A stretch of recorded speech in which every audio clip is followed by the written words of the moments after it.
Voici un extrait promotionnel de la visioconférence questions-réponses. La déchirure versus la mort. Cruauté envers les animaux. Bébé mort-né. Mort des enfants. Comprendre le viol. L'importance d'instruire l'esprit. L'approfondissement de la déchirure. L'esprit a un objectif d'intégration avec l'ego. État d'être et météo. La sensation de remplir nos journées de rien d'intéressant. Travailler sa vision sans se décourager. Autisme. TOC, TDAH, Asperger. Apprendre à se protéger. Dépasser l'interprétation de la forme pour intégrer le réel de l'émotion. Etc. Vous pouvez vous la procurer en totalité sur le site www.supramental.biz. Bonne écoute. Donc, c'est de dire, OK, le décès me touche, mais l'émotion prédominante, oui, peut être la colère, parce qu'on peut effectivement dire, c'est pas normal qu'un être, quel qu'il soit, que ce soit un être humain ou un animal, meure seul dans de telles conditions abominables. Ça, c'est une très belle dénonciation à faire à nos esprits, de dire, mais un jour, les êtres, ils devront plus partir comme ça. Puis, encore plus loin, on pourrait dire, ben, un jour dans le temps, les êtres qui vont décéder, ben, ils vont être libres dans, on pourrait dire, l'espace et le temps, dans la multidimensionnalité. Parce que, ultimement, on pourrait dire, mais c'est pas normal de mourir en astral, puis de tout oublier, puis de devoir recommencer en petit bébé avec une mémoire qui est complètement effacée. C'est de comprendre vraiment pourquoi que ça survient. Hein, un enfant mort-né ou qu'un enfant qui meurt en bas âge, c'est intéressant de comprendre pourquoi que ça survient, pourquoi que c'est accepté des événements comme ça.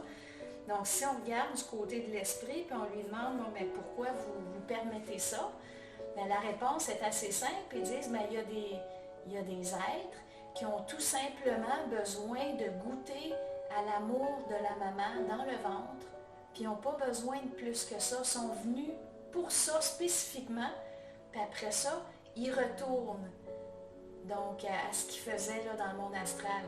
Donc nous, on le voit comme, on a de la peine, c'est difficile, puis bon, mais qu'est-ce que j'ai fait de pas correct, tu sais, quand ultimement, l'ego qui était dans le plan astral, c'est tout simplement incarné pour vivre quelque chose de très court, de très beau, de très grand, parce que quand même quelque chose de traverser le processus de la fécondation, puis de ressentir, d'être à l'intérieur du corps de la maman. Puis elle va devoir l'instruire beaucoup son esprit pour qu'il puisse fonctionner comme elle le souhaite. Mais quand elle explique à son esprit comment il doit fonctionner comme elle le souhaite, il faut être conscient que ce n'est pas réellement l'ego qui parle. Donc c'est déjà l'esprit en elle qui commence à parler.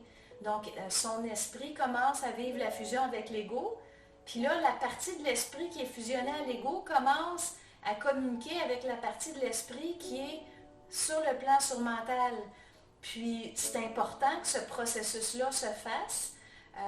Donc on pourrait dire que c'est une forme d'instruction parce que sur le plan surmental, ben, on pourrait dire ils n'ont pas l'expérience de la matière à moins de vraiment vivre la fusion puis de compléter la fusion.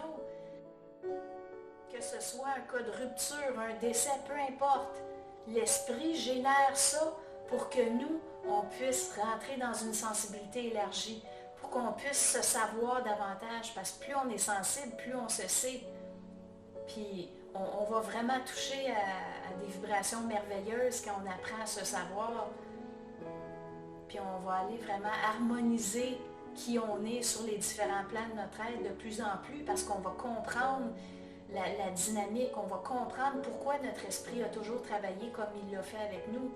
Puis maintenant, on comprend aussi que c'est à nous à faire changer de cap à l'esprit, de dire maintenant on va travailler autrement. On va faire équipe, mais pas me casser les pieds pour que j'évolue. On va travailler ensemble. Moi, je vais te dire comment travailler avec moi pour que je puisse évoluer. Puis je te garantis que je vais rentrer dedans, je ne vais pas rationaliser, je ne vais pas fuir. Si on est réellement capable de le vivre, bien, notre esprit n'a pas le choix d'aller dans notre sens parce qu'il est intelligent. L'émotivité, c'est quoi? Bon, c'est toujours à moi que ça arrive, personne m'aime, donc on va être dans la réflexion de ce qu'on ressent. C'est ça qu'il faut réussir à éviter. Parce que la réflexion de ce qu'on ressent, on est en train de psychologiser, donc on est en train d'être d'accord avec toutes sortes d'entités qui vont vouloir profiter de l'émotion pour aller s'en nourrir un petit peu de l'énergie qui essaie de descendre à l'intérieur de cette déchirure-là. C'est souvent quelque chose que dans les milieux spirituels, on va rechercher ça, mais quand on avance en conscience, on ne le recherche plus, cette histoire-là de tête vide, parce qu'on comprend que pour nous parler, ça prend un canal mental qui fonctionne bien. Alors, des fois, il y en a que c'est vide parce qu'ils ne reçoivent plus rien, mais ultimement, on ne veut pas couper le contact avec l'esprit universel. Donc, on le souhaite, le contact. Ce qu'on ne souhaite pas, mais c'est le petit hamster. Donc, c'est la réflexion du mental inférieur par rapport à la forme événementielle. Mais après ça, c'est de dire, OK, donc, tête vide, à quoi ça sert si ça ne sert pas l'esprit? Parfois, on va faire vivre ça à l'ego pour régénérer les corps subtils. Parce qu'on ne réussit pas à se calmer, on est trop dans notre tête, trop dans le mental. Donc, l'esprit pourrait générer un événement dans la vie de l'ego pour faire en sorte qu'on vive une sorte de vide mental pour qu'on puisse en fait se reposer. Alors, s'il y a une utilité à une sorte de méditation, juste qu'on fait le calme plat, c'est pour régénérer. La source, elle vient d'où? En fait, la source, elle vient du manifester. Puis ensuite, tu sais, quand un soleil est absorbé, ça devient de la source. Puis ensuite, la source, elle n'existe pas. Puis après ça, elle se remanifeste, puis elle existe de nouveau. Donc, l'œuf ou la poule, en fait, c'est un balancier. Ça passe d'un à l'autre continuellement, comme un pendule qui fait un balancier. Donc, la source, au fond, ce qu'il faut comprendre, on dit, oui, mais ça part d'où? Déjà, la source, on pourrait dire, dans la forme, elle n'existe pas. Un trou noir, ça absorbe, ça disparaît. Ça absorbe des planètes, des galaxies. Ça absorbe, ça absorbe, ça absorbe. Puis qu'est-ce qui arrive quand c'est absorbé? Il n'y a plus rien. Parce que la forme est anéantie, puis la conscience dort.